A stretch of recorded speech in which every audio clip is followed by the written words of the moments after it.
दर्शकबिन नमस्कार। आज यो भिडियो बनाउँदै गर्दा म एकदम भावुक भएको छु।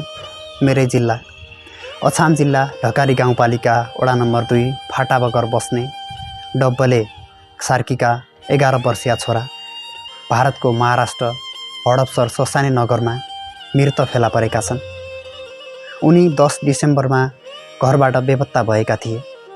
बेपत्तापछि उनलाई खोज तलास गर्दा पनि कहीँ कतै भेटिएनन्।